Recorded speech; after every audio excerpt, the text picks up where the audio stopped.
La mémoire d'un territoire ne se transmet plus seulement par les récits ou les archives. Cette mémoire iconographique de l'océan Indien révèle l'histoire. Vous n'aurez jamais une harmonisation complètement absolue. C'est de l'humain qui le fait, alors la question de l'IA se pose de plus en plus. Aujourd'hui, le numérique devient un nouvel espace où s'inventent d'autres façons de raconter la Réunion.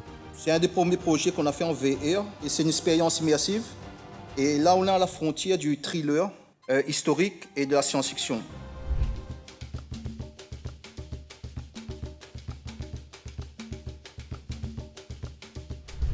Comment le numérique peut-il transmettre la mémoire réunionnaise, garder une mémoire vivante et nourrir de nouveaux imaginaires?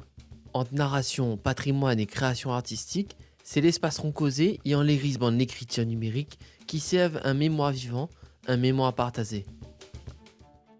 L'essentiel de notre métier est de vous fournir une image intelligible, une image décrite. Et notre objectif majeur va être de remettre ces images dans un contexte historique donné. Le patrimoine que vous avez tangible est en péril, puisque de nombreuses images n'existent plus désormais. Et avec toutes les productions que l'on a maintenant d'archives numériques, on va être obligé de passer à une autre dimension, nous, au niveau de l'iconothèque. La valeur d'une image se mesure à l'étendue de son auréole évasive.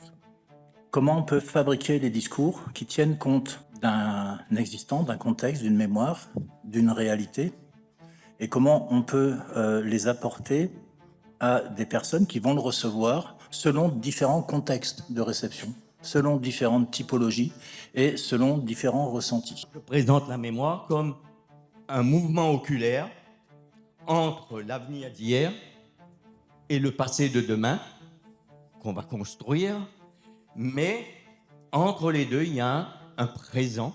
Parmi les moyens de transmission d'aujourd'hui, le jeu vidéo occupe une place nouvelle.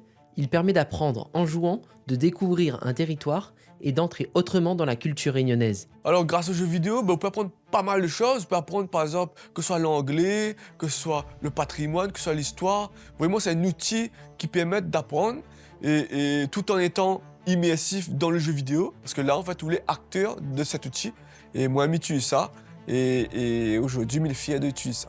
Il sera projeté dans la tête d'un esclave. En fait, l'utilisateur ici, il revit l'histoire méconnue d'un marron ensuite à l'île de la Réunion. Je voulais faire en sorte qu'ils se sentent dans la peau d'un de nos ancêtres, de ces femmes, ces hommes qui ont pris des risques pour la liberté. L'intelligence artificielle ouvre de nouvelles possibilités, mais elle ne connaît pas encore la réalité réunionnaise. À nous de créer les images, les voix et les récits qui reflètent vraiment notre culture. Quand déjà on parle d'IA en général, mais en fait il y a plein d'IA, et voilà, c'est les IA génératives. En fait souvent elles sont quand même entraînées par des gens qui sont pas des Réunionnais et qui n'ont pas forcément des objectifs de représenter hyper clairement à la Réunion. On se retrouve avec des billets ou on se retrouve avec des fausses informations, le drapeau qui est mal généré, avec des gens qui sont hyper stéréotypés. Et l'esclavage n'étant pas inhérent à la Réunion, quand on tape esclavage, il se base sur plein de choses qui viennent d'un peu partout. Donc quels sont les liens qui nous lient? Qu'est-ce que c'est que la culture réunionnaise et comment on peut les exprimer? On revient au son et on revient à la réalité du son. Alors bien évidemment, c'est la langue qui est employée à travers le son, c'est le rythme, c'est le grain de voix. L'IA, elle ne comprend pas le second degré, c'est tout ce qui est imperceptible dans la retranscription, mais qui est tellement présent quand on écoute. Et je pense que ça, c'est vraiment une force aussi dans ce média. Préserver notre mémoire, ce n'est pas seulement regarder derrière nous, c'est inventer de nouvelles façons de la partager pour qu'elle continue de vivre dans les imaginaires d'aujourd'hui.